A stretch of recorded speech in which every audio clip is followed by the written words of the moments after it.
بسم اللہ الرحمن الرحیم وبہ نستعین سبحانک لا علم لنا الا ما علمتنا انک انت العلیم الحکیم الحمد للہ رب العالمین والصلاة والسلام علی محمد صلی اللہ علیہ وسلم والصلاة والسلام علی محمد وعلی آلہ وصحبہ اجمعین ومن تبعہم بإحسان الی یوم الدین. اعوذ باللہ من الشیطان الرجیم. بسم اللہ الرحمن الرحیم. آمن الرسول بما انزل الیہ من ربہ والمؤمنون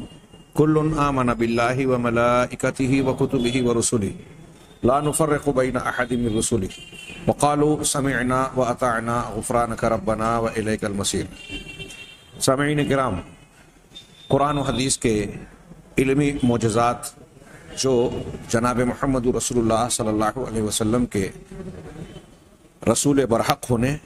اور قرآن کے اللہ کا کلام ہونے پر دلائل پیش کرتی ہیں، ان سے متعلق ہماری گفتگو جاری ہے. یہاں کتاب انہ الحق جو قرآن کی آیت کا ایک ٹکڑا ہے، اس کتاب سے ایک حصہ میں آپ حضرات کے سامنے پیش کر رہا ہوں، جسے انہوں نے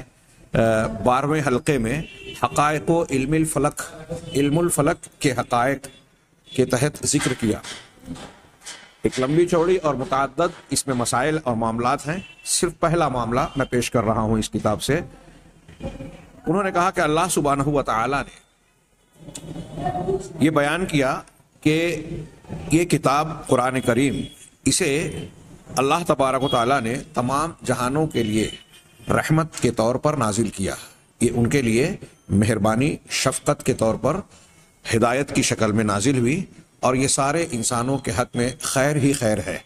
چنانچہ یہ تمام عالمین کے لیے رحمت ہے. اللہ تعالیٰ نے ارشاد فرمایا ان ہوا الا ذکر للعالمین، کہ یہ قرآن تو بس ذکر ہے، نصیحت ہے تمام جہانوں کے لیے. وَلَتَعْلَمُنَّ نَبَأَهُ بَعْدَ حِينٍ، اور اس کی خبر کو کچھ وقت کے بعد تم ضرور جان جاؤ گے.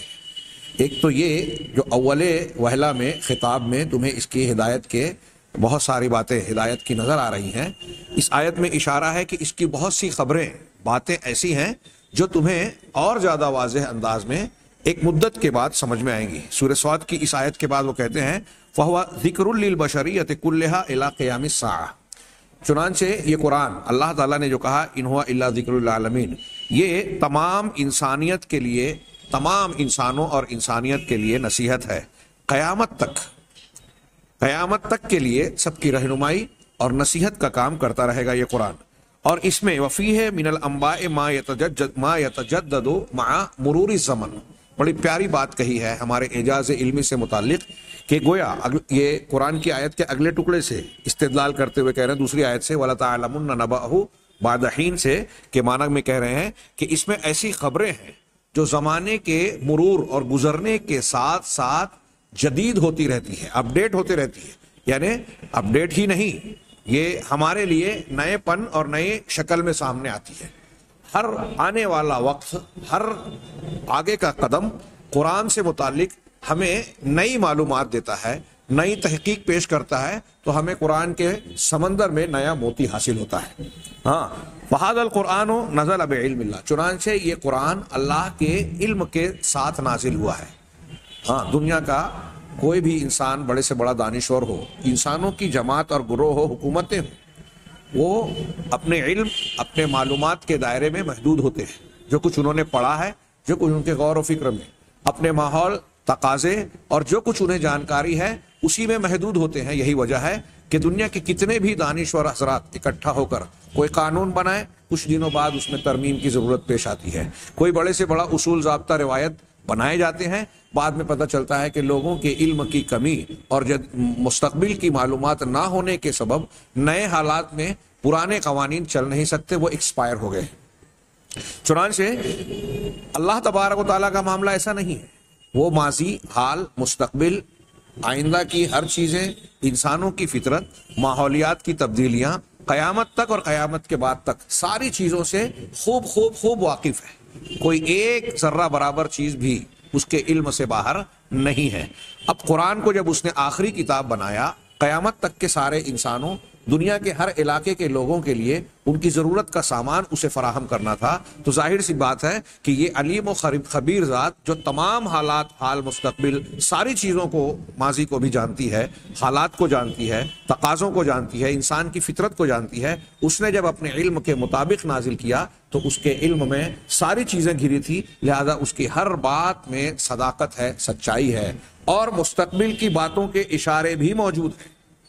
1400 سال پہلے نازل شدہ قرآن اور محمد صلی اللہ علیہ وسلم پر نازل کی گئی وحی غیر مطلوع میں وہ ساری چیزیں گھری ہوئی ہے جو انسان کی ضرورت کا سامان فراہم کرتی ہے بطور ہدایت۔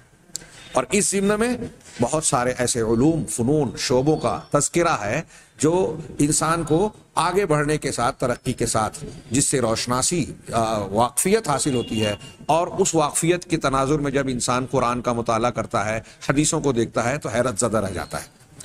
اور معلوم ہوتا ہے کہ ہم یہ بات نہیں جانتے تھے، دنیا کے کوئی انسان مستقبل کی وہ باتیں نہیں جانتے تھے جو قرآن اور حدیث نے پہلے سے اشارہ کیا۔ تو قرآن کو اللہ نے اپنے علم کے ساتھ نازل کیا، وَكُلُّ آیَةٍ فِيهِ نَزَلَتْ بِعِلْمِ اللَّهِ، اور اس میں سے ہر آیت اللہ کے علم کے مطابق نازل ہوئی ہے، جیسا کہ اللہ تعالیٰ نے ارشاد فرمایا لَكِنَّ اللَّهَ يَشْهَدُ بِمَا أَنزَلَ إِلَيْكَ أَنزَلَهُ بِعِلْمِهِ۔ سورہ نساء آیت نمبر 66 میں اللہ نے فرمایا کہ لیکن اللہ تبارک و تعالیٰ گواہی دیتا ہے اس چیز کی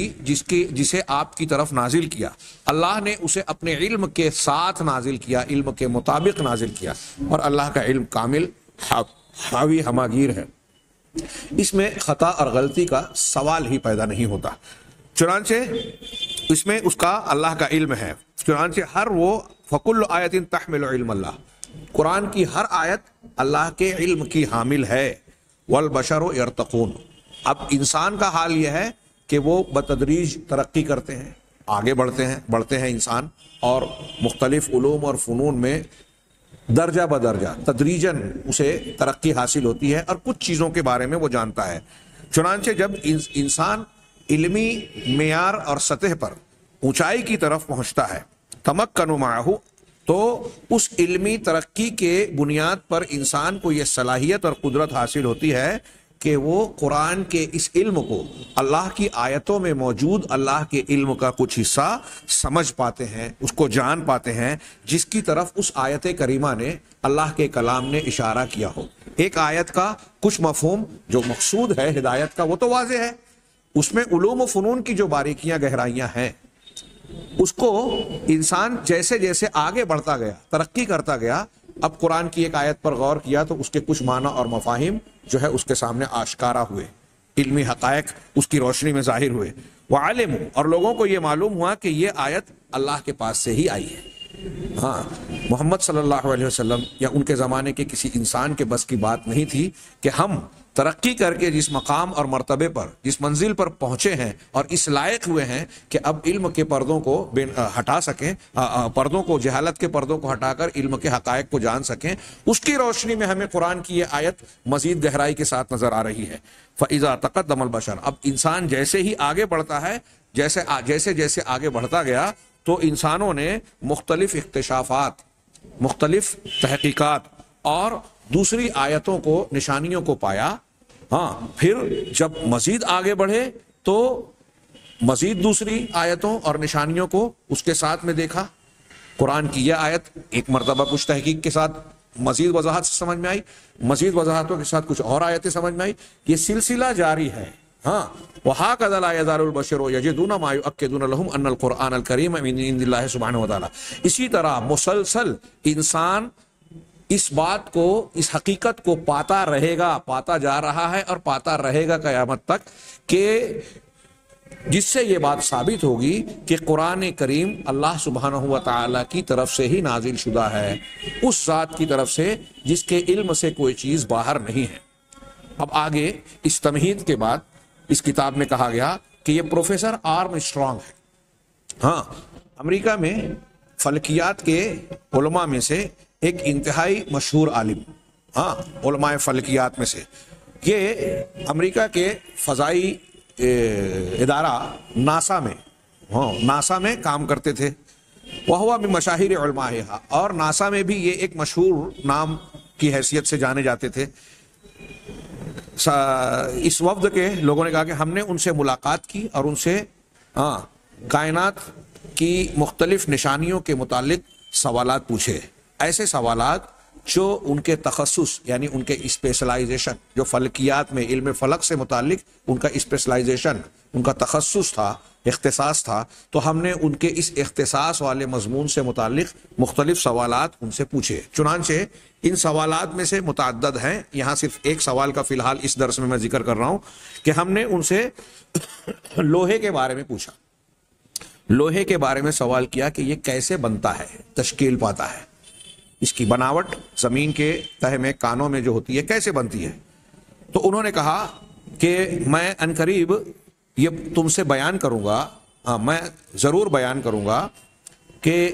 زمین پر یہ عناصر کیسے تشکیل پائے۔ ہم نے ان کا انکشاف کیا ہے، ان کے بارے میں معلومات حاصل کی اور تحقیق کے ذریعے نتیجے تک پہنچے۔ بلکہ وہ کہتے ہیں پروفیسر آرمسٹرانگ کہ لقد اقمت عددا من التجارب لاثبات ما اقول لكم، کہ جو کچھ میں تم سے کہنے جا رہا ہوں اس کو ثابت کرنے کے لیے ہم نے بہت سارے متعدد تجربات کیے ہیں۔ آگے کہتے ہیں کہ ان العناصر المختلفہ تجتمع فیہ الجسیمات المختلفہ من الیکٹرونات و پروٹونات وغیرہ۔ کہہ رہے ہیں کہ جو مختلف عناصر ہمارے سامنے پائے جاتے ہیں دنیا کے اندر، بہت ساری اشیاء اور چیزیں، معدنیات اور دوسری چیزیں، یہ جو مختلف عناصر پائے جاتے ہیں اس میں مختلف قسم کے جسیمات کا لفظ انہوں نے استعمال کیا، یعنی مختلف مادے، چیزیں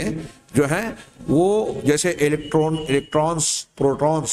الیکٹرونات اور پروٹونات کہا۔ ایک ذرے کے اندر اس سے پہلے تذکرہ کیا گیا کہ الیکٹرون پروٹون ہوتا ہے، ایک ذرے کے اندر، ایک ایٹم کے اندر، الیکٹرون پروٹون۔ تو انہوں نے کہا کہ اس میں ہر چیز میں، دنیا میں جتنے بھی عناصر پائے جاتے ہیں ان میں اس الیکٹرون، پروٹون اور اس کے علاوہ دوسری بہت ساری چیزیں، ان کے مادے پائے جاتے ہیں، تاکہ یہ سارے مادے اکٹھا ہونے کے بعد کسی ایک ذرے میں فی ذرۃ کل عنصر یحتاج الی طاقت، جس کے اس ذرے کی وجود اور تشکیل کے لیے اس کو جس طاقت کی ضرورت ہے وہ طاقت ان کے اندر مجتمع ہو سکے۔ میں اس کو اپنے الفاظ میں کہوں کہ کوئی بھی چیز دنیا میں جو ہے اس کی بناوٹ ہم قدرتی طور پر دیکھ رہے ہیں کہ یہ ایک شے ہے، مٹی کا ٹکڑا ہے، ایک پتھر ہے، یا ایک لوہا ہے، سونا ہے، تانبا ہے۔ تو اب یہ تانبے، سونے، ہیرے کی جو شکل وجود میں آئی ہے اس میں بہت سارے قدرتی مادے شامل ہیں، تو ہر چیز کے اندر ایک خاص پیمائش ہے۔ ان تحقیقات نے جو یہ بیان کرنا چاہتے ہیں بتایا کہ ہر ایک میں الیکٹران، نیوٹران اور دوسرے اجزاء کی ایک خاص مقدار ہوتی ہے، اس مقدار کے مجموعے کے ساتھ وہ چیز وجود میں آتی ہے۔ لوہے میں ان کا تناسب الگ ہے، سونے میں الگ ہے، کوئلے اور دوسری اشیاء میں الگ الگ ہے۔ اور اسی اعتبار سے جس مادے کے اندر جو طاقت، قوت، توانائی کی حیثیت سے ضروری ہے، قدرت نے اس اعتبار سے اس کے اندر الیکٹران، نیوٹران اور دوسرے اجزاء یا مواد کو اکٹھا کیا ہے۔ تو کہا وَعِنْدَ حِسَابِنَا لِلطَّاقَةِ اللَّازِمَةِ لِتَكْوِينِ ذَرَّةِ الْحَدِيدِ وَجَدْنَا أَنَّ الطَّاقَةَ اللَّازِمَةَ يَجِبُ، جملہ لمبا ہے کہ وہ کہہ رہے ہیں کہ اور ہم نے جب لوہے کے لیے جو اس کی لازمی قوت پر کا حساب لگایا کہ لوہے کے بننے کے لیے، جو آپ نے سوال کیا کہ لوہا کیسے بنتا ہے، تشکیل پاتا ہے، تو لوہے کی بناوٹ اور تشکیل کے لیے ہم نے جب اس کی حقیقت اور اس کی قوت پر غور کیا اور یہ اندازہ لگایا کہ لوہے کو بننے کے لیے کتنی طاقت اور قوت کی ضرورت ہے، کتنی ضرورت ہے، تو ہمیں عجیب و غریب، بڑی حیرت انگیز بات انہوں نے بیان کی۔ انہوں نے کہا کہ ان الطاقت اللازمہ یجب ان تکون کطاقت المجموعۃ الشمسیۃ 4 مرات۔ تو کہتے ہیں کہ لوہے کے بننے کے لیے، اس کے مادے کی بناوٹ اور تشکیل کے لیے ضروری ہے کہ نظام شمسی کی جو پوری قوت ہے، نظام شمسی کی پوری قوت 4 مرتبہ اکٹھا ہو۔ نظام شمسی کی آگے خود وضاحت کر رہے ہیں کہ لیست طاقت الارض ولا الشمس ولا القمر ولا عطارد ولا زحل ولا مشتری، کہہ رہے ہیں کہ صرف زمین کی طاقت نہیں، سورج اور چاند ہی کی طاقت نہیں، عطارد زحل اور مشتری کی طاقت ہی نہیں بلکہ یہ سورج کے گرد جو اس کے تابع سیارے ہیں، سورج ستارہ اور یہ تابع سیارے ہیں، کیا کہتے ہیں، عطارد، زہرہ، زمین، مریخ، مشتری، زحل، نیپچون، پلوٹون، جو بھی اب تک وجود میں آئے یا جانکاری میں آئے، یہ پورا جو نظام شمسی ہے، سورج کے ساتھ میں اس کے تابع سیاروں کی جتنی طاقت ہے، ان سب کی طاقت نہیں بلکہ ان تمام مجموعے کی پورے ملا کر جتنی طاقت بنے گی، ان تمام کی طاقت بھی صرف ایک مرتبہ ایک لوہے کے ایک ذرے کو بنانے اور اس کو تشکیل دینے کے لیے کافی نہیں ہے۔ جب میں نے پہلی مرتبہ پڑھا تو مجھے یہ بات ہضم ہی نہیں ہو رہی تھی۔ حیرت انگیز قدرت کا یہ شاہکار، اور اگر آدمی اس پر غور کرے، سوچئے تھوڑی دیر کے لیے، ہماری زمین کی جتنی پاور قوت ہے، سورج کی جتنی طاقت ہے، سورج کے گرد جو سیارے حرکت کر رہے ہیں، عطارد، زہرہ، زمین، مریخ وغیرہ، ان ساری قوت کو نظام شمسی میں شامل تمام اجرام کے مجموعے کی جتنی طاقت ہے، اتنی طاقت بھی صرف ایک مرتبہ اس کی طاقت کا جو اندازہ بنتا ہے وہ لوہے کے ذرے کو بنانے کے لیے کافی نہیں ہے، بلکہ آگے کہتے ہیں بل تحتاج الی طاقت مثل طاقت المجموعۃ الشمسیہ 4 مرات، بلکہ لوہے کو بنانے کے لیے یہ طاقت کافی نہیں ہے بلکہ اس شمسیہ نظام شمسی کے مجموعے، سورج کے گرد گردش کرنے والے بشمول سورج اور اس کے تابع سیاروں کی طاقت کے مجموعے کا 4 مرتبہ ضرورت ہے۔ 4 مرتبہ مل کر ان کی جتنی طاقت 4 سے 4 مرتبہ بڑھائی جائے، اس طاقت کے ذریعے سے لوہا وجود میں آتا ہے۔ پھر وہ کہتے ہیں ثم قال ہوا من نفسہ بدون کلام منا، پھر ہماری کوئی بات کہے بغیر انہوں نے خود اپنی طرف سے یہ بات کہی، وَلِذَلِكَ يَعْتَقِدُ الْعُلَمَاء أَنَّ الْحَدِيدَ عُنصُرٌ غَرِيبٌ وَفِدَ إِلَى الْأَرْضِ وَلَمْ يَتَكَوَّنْ فِيهَا۔ بہت غور سے یہ جملہ سنیے، اس لیے کہ یہ قرآن کے ایک مضمون پر انسان کی توجہ دلاتا ہے۔ پھر کہا پروفیسر آرم اسٹرانگ نے کہ اسی وجہ سے علماء کا، جانکار لوگوں کا یہ ماننا ہے، عقیدہ یعنی یقین ہے کہ لوہا ایسا عنصر ہے، ایسا عجیب و غریب عنصر ہے، مادہ ہے جو زمین پر آیا ہے، وَلَمْ يَتَكَوَّنْ فِيهَا، اور زمین میں بنا نہیں ہے، یعنی زمین کے باہر سے آیا ہے، زمین میں فی نفس ہی بنا ہوا نہیں ہے۔ فَذَكَرْنَا قَوْلَ اللَّهِ تَعَالَى، پس ہم نے یاد کیا یا ان کو یاد دلایا اللہ تعالیٰ کا یہ فرمان سورہ حدید میں جو ہے، وَأَنزَلْنَا الْحَدِيدَ فِيهِ بَأْسٌ شَدِيدٌ وَمَنَافِعُ لِلنَّاسِ، کہ ہم نے لوہے کو نازل کیا جس میں کہ بڑی سخت، بڑی قوت، بڑا زور، بڑی طاقت اور ہیبت ہے، وَمَنَافِعُ لِلنَّاسِ، اور لوگوں کے لیے بہت سارے فائدے ہیں۔ یہ انہو الحق کا ایک حصہ ہے، اور ابھی یہ گفتگو کا سلسلہ انہوں نے آسمان اور دوسرے موضوعات سے متعلق، پھیرے ستاروں سے متعلق، ہم اس پر نہ جاتے ہوئے یہاں پروفیسر یا یہ آرم اسٹرانگ علم فلکیات کے ماہر شخص کی اس وضاحت کو سامنے رکھیں۔ جب میں نے یہ پڑھا تو اس کو تلاش کرنے کی کوشش کی، مجھے نیٹ پر ایک مضمون نظر آیا تو انہوں نے اسی بات کا تذکرہ کر کے ان کی بات کو نقل کرنے کے بعد یہ کہا ہے کہ ایسا محسوس ہوتا ہے کہ جو لوہا ہے، انہوں نے بیان کیا صاحب مضمون نے کہ لوہا کسی اور فضا اور فلکیات میں موجود کسی اور ستارے پر یہ نظام شمسی سے 4 مرتبہ کی گنا، 4 گنا زیادہ یا 4 مرتبہ والی قوت جہاں موجود ہو، حرارت کی شکل میں، قوت کی شکل میں، وہاں تشکیل پایا، اور قدرت نے اس کا پھر انتظام زمین میں کیا، زمین تک پہنچایا کسی زمانے میں۔ اب یہاں اگر ہم اس طرف جائیں کہ دنیا اور آسمان جو پہلے دروس میں گزر چکی بات، کانتا رتقا ففتقناہما، یہ دونوں ملے جلے تھے اور پھر ہم نے ان کو جدا جدا کر دیا، تو جب جدا جدا ہوئے، اور ماہرین فلکیات کہتے ہیں کہ یہ ان کے اندر جو ہے توڑ پھوڑ ہوئی، اور پھر ہر حصہ جو ہے دھوئیں کا، کوہرے کا ایک الگ شکل اختیار کر کے جو ہے الگ الگ کائنات کی فضا میں جو ہے بکھر گیا اور اپنے اپنے محور اور مدار کو اختیار کر لیا، اور اسی درمیان ان پر انتہائی زیادہ حرارت تھی، اور پھر وہ اس حرارت کی بھی جو پیمائش اندازاً بیان کرتے ہیں، سب اندازے اور تخمینے بھی ہیں، لیکن اس میں سے کچھ باتیں تجربات کے ذریعے سے یعنی اشارہ کرتی ہیں کہ اس میں سے کچھ حد تک تو درستگی ہے، اگرچہ ہم بالکل صحیح طور سے ٹھیک مقررہ طور سے پیمائش نہیں کر سکتے، لیکن کچھ اندازے تو بہرحال درست ہیں۔ تو اس میں بڑی قوت تھی، پھر بتدریج یہ ٹھنڈی ہوئی زمین، تو زمین بھی پہلے بہت زیادہ قوی تھی اور اس کا حصہ تھی، اور پھر آسمانوں میں جو چیزیں تھی وہ بھی قوی تھی، اور اس درمیان جب جو کوہرا اور سورج اور چاند، سورج اور زمین اور یہ چیزیں جو ہے ملی جلی ہوئی تھی، تو ان کی قوت ایک دوسرے میں گویا منتقل ہوئی، اور پھر اللہ تبارک و تعالیٰ کی قدرت، مشیت اور حکم کے مطابق ہر ایک کی الگ الگ خصوصیات متعین ہونے کے بعد یہ اپنے اپنے محور و مدار پر گردش کر رہے ہیں، کل فی فلک یسبحون۔ تو انہوں نے، صاحب مضمون نے یہ بیان کیا کہ لوہا کہیں اور سے یہاں آیا ہے، تو یہاں انزال کا معنی پایا گیا کہ ہم نے اوپر سے اتارا۔ اب کیسے اترا؟ بارش کے قطرات کی طرح، یہ لوہے کی بارش تو ہو نہیں رہی ہے، تو یہ کسی زمانے میں کائنات کی تشکیل کے موقع پر اللہ تبارک و تعالیٰ نے جب اسے بنایا تو یہ کہیں اور بنا اور یہاں آیا، یا تو یہ خیال مانا جائے یا پھر اس کو مانا جائے کہ اللہ تبارک و تعالیٰ نے کچھ مادے ایسے اس زمین میں رکھے جن کا یہ حاصل تھا کہ دوسرے مادوں کے مقابلے میں ان پر اتنی قوت صرف ہوئی تھی، یا ان کے اندر یہ قوت موجود تھی کہ وہ لوہا بن سکے۔ اب اسی تناظر میں انزال حدید کے معنی اور مفہوم کو سامنے رکھے، ایک یہاں میں آگے بڑھنے سے پہلے قرآن کی اس آیت کا پورا تذکرہ کروں۔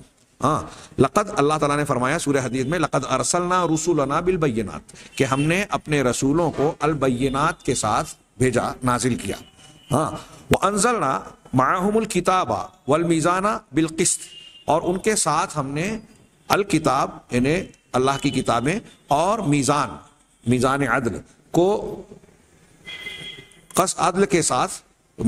کیا ہے، ان کے ساتھ کتاب اور میزان نازل کی، تاکہ لوگ لیقوم الناس بالقسط، تاکہ لوگ انصاف پر قائم رہیں، اور ہم نے لوہا بھی نازل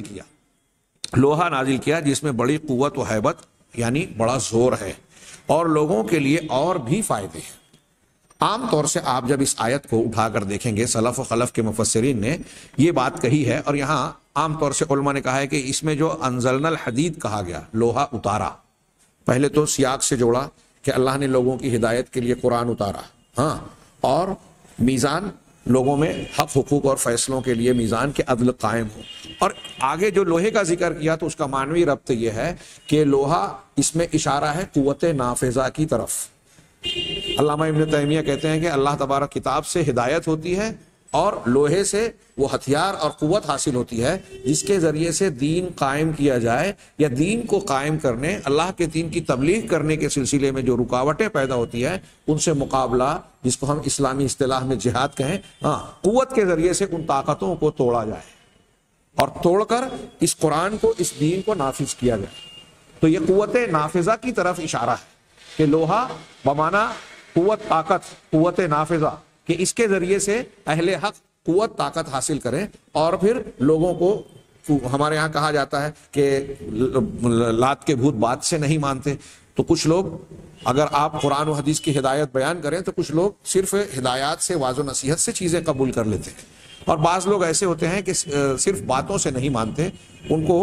زور زبردستی یا ان پر دباؤ ڈالنا پڑتا ہے یا قوت دکھانی پڑتی ہے، تب وہ مائل ہوتے ہیں اس بات کی طرف کہ وہ نصیحت کو سن سکیں۔ یہاں زبردستی والی بات میں نہیں کہہ رہا ہوں، یعنی یہ کہ ان کو قوت کی بنیاد پر کوئی چیز کو کسی معاملے میں سنجیدہ ہوتے ہیں اور قبول کرنے کے لائق بنتے ہیں۔ تو یہ تو آیت کا اصل مفہوم اور مقصود ہے، لیکن ضمناً جو اللہ تبارک و تعالیٰ نے لوہے کا تذکرہ کرتے ہوئے یہ کہا کہ انزلنا، ہم نے اتارا، ہمارے لیے علمی اعجاز کا پہلو اس میں ہے، اور پھر ساتھ ہی ساتھ اللہ نے یہ بھی کہا کہ لوہے میں وہ کیا ہے، باسن شدید، بڑا زور ہے، بڑی طاقت ہے۔ لوہا کائنات میں، دنیا کے اندر موجود ان چند عناصر میں سے ہے جو انتہائی مضبوط کہلاتے ہیں، اور اللہ نے منافع للناس جو کہا کہ لوگوں کے لیے اس میں منفعت ہے، فائدہ ہے، تو کیا فائدہ ہے؟ یہاں زور کا جو ذکر کرتے ہوئے منافع کہا، تو پہلا حصہ تو یہ کہ اسے ہتھیار بنتے ہیں پرانے زمانوں سے لے کر آج تک. دیکھیے تلوار، تفنگ، نیزہ، چاقو، ہاں گھروں میں استعمال کرنے کے لیے جو کلہاڑی یا چھریاں بنتی ہیں یہ بھی لوہے سے بنتی ہیں. اور پھر اس کے بعد جب زمانے نے ترقی کی اور نئے نئے ہتھیار بننا شروع ہوئے، ہاں تو اب ٹینک ہو، توپ ہو، پستول ہو، گن ہو، کلاشنکوف ہو،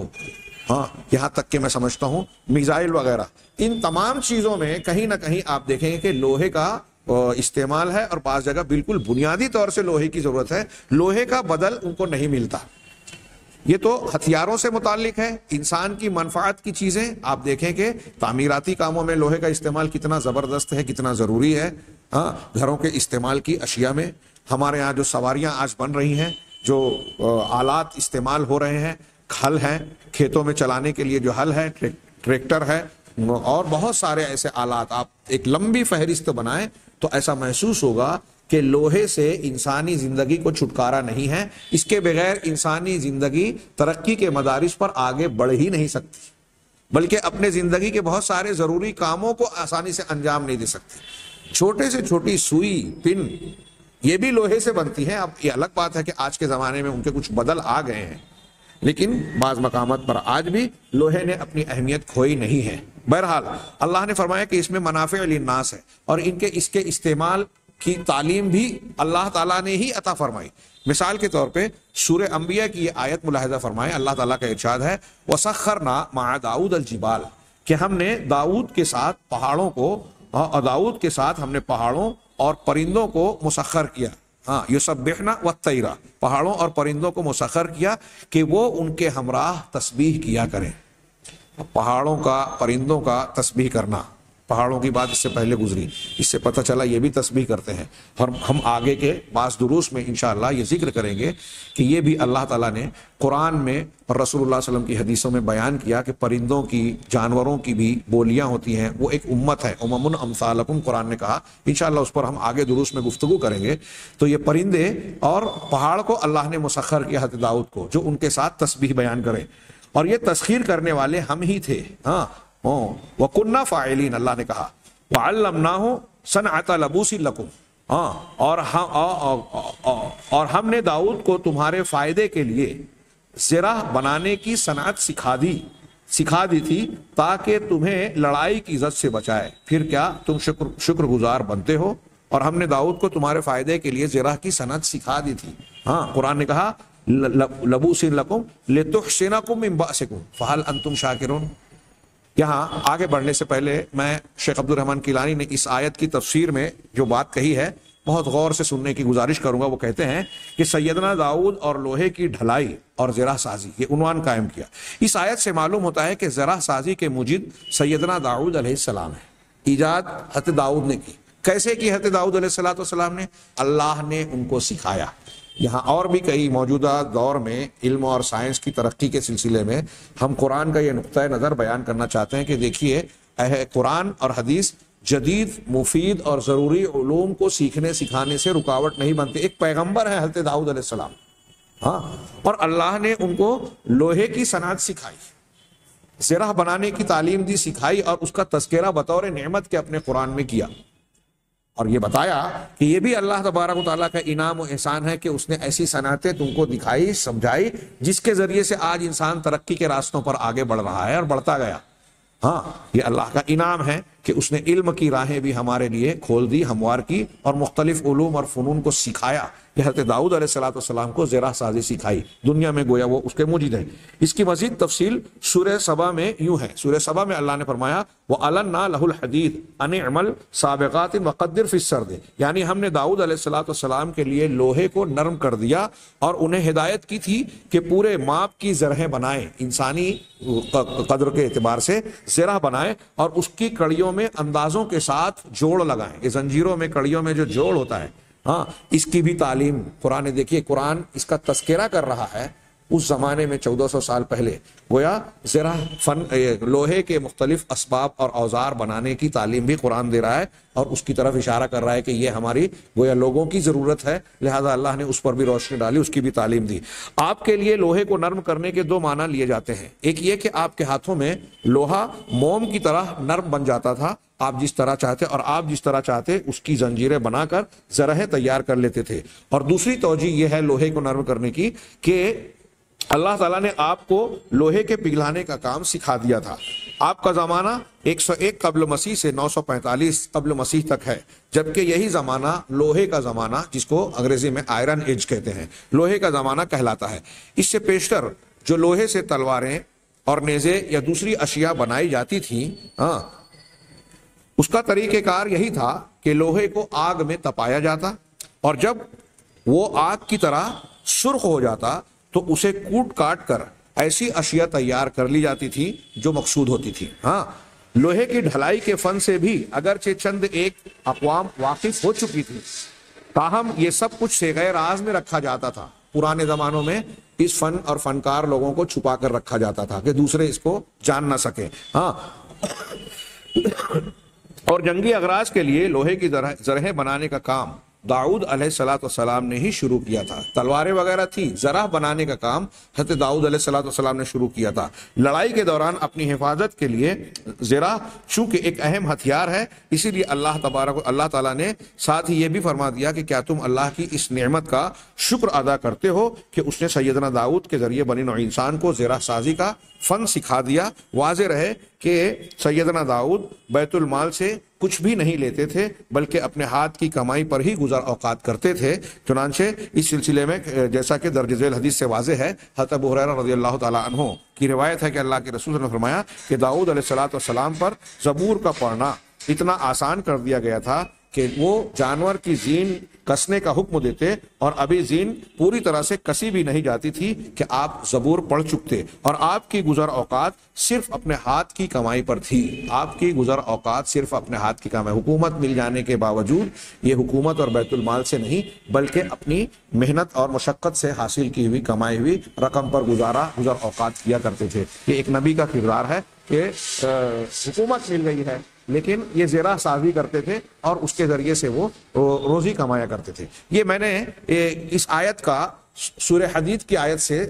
ذکر کیا منافع للناس کے تعلق سے، اس کی وضاحت کرتے ہوئے قرآن نے 1400 سال پہلے اپنے ان فرامین میں یہ ذکر کیا کہ لوہے کو ہم نے نازل کیا اور اس میں بہت سارے منافع ہیں، اور دوسری ایک آیت کے ذریعے سے یہ پتہ چلتا ہے کہ اللہ نے لوہے کے استعمال کا حضرت داؤد علیہ السلام کو کیسا فن سکھایا تھا جس کے ذریعے سے لوگوں کو گویا ایک روشنی ملی۔ یہاں میں ضمناً ایک اہم بات کا ذکر کرنا چاہتا ہوں۔ میں نے کافی پہلے پڑھا تھا، مجھے اس وقت حوالہ تو یاد نہیں، کہ اللہ تعالیٰ نے جو انزال کا ذکر کیا، عام طور سے مفسرین یہ کہتے ہیں کہ یہاں انزلہ کا معنی یہ ہے کہ اللہ تعالیٰ نے پیدا کیا اور اس کے استعمال کا طریقہ سکھایا۔ بنیادی طور سے یہ دماغ میں رکھیں، تمام مفسرین کہتے ہیں، اور مفسرین کی یہ بات غلط نہیں ہے،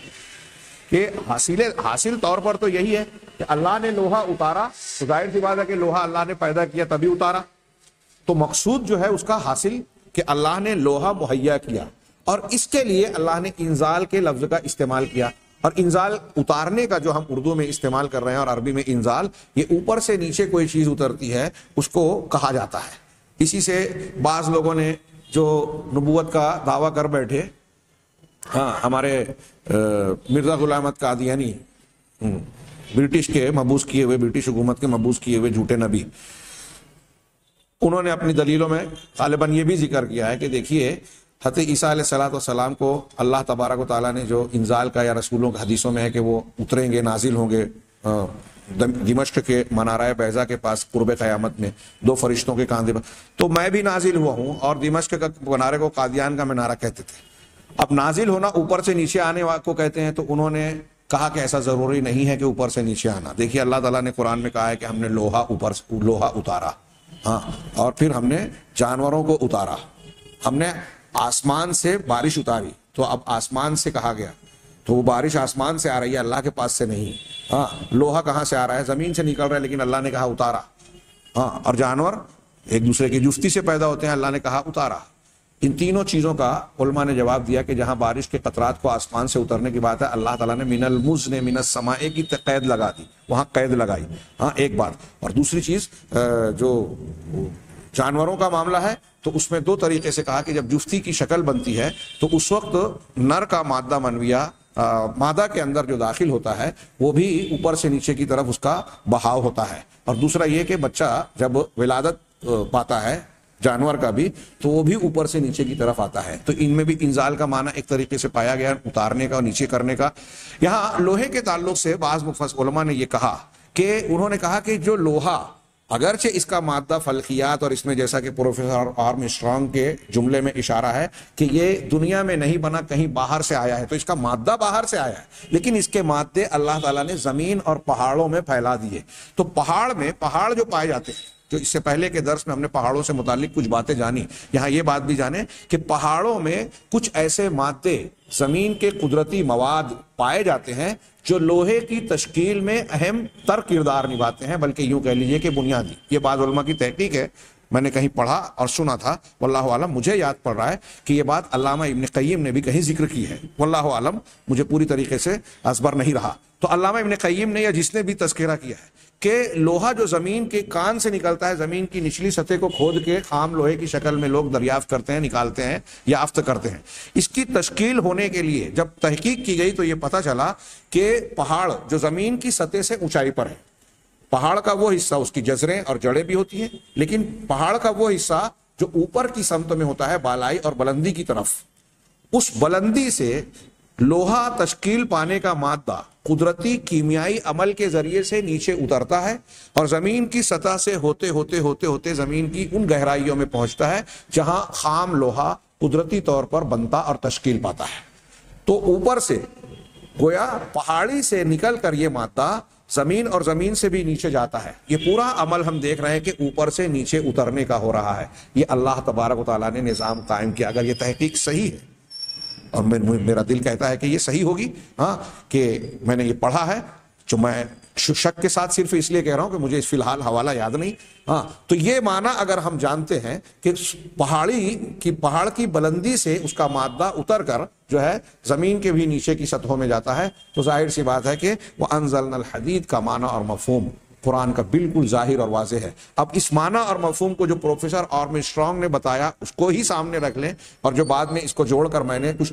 تشریحات میں بیان کی، اس کو ملائیں تو غور کریں کہ کیا نبی کریم صلی اللہ علیہ وسلم کے زمانے میں آپ کے لیے یا دنیا کے کسی بھی عالم کے لیے یہ ممکن تھا کہ وہ ان حقائق کو 1400 سال پہلے بیان کرتے اور لوہے کے لیے پیدا کرنے کی بجائے، دینے کی بجائے انزلنا کا لفظ کا استعمال کر کے اسے بیان کرتے. یہ الفاظ اور یہ اشارہ اگرچہ اپنے مقصد کے اعتبار سے صحابہ کرام کو بھی سمجھ میں آ گیا تھا، پہلے زمانے کے لوگوں کو بھی سمجھ میں آ گیا تھا، لیکن اس مقصد کے پیچھے اس کے اندر چھپے ہوئے بعض اشارے اور علمی حقیقت یہ آج کی تحقیقات کی روشنی میں ہمیں سمجھ میں آ رہی ہے، جو گواہی دے رہی ہے کہ یہ قرآن اللہ کا کلام ہے، حلیم و خبیر کی طرف سے نازل شدہ ہے. اللہ تبارک تعالی ہمیں صحیح ایمان کی توفیق عطا فرمائے. وآخر دعوانا ان الحمد للہ رب العالمین.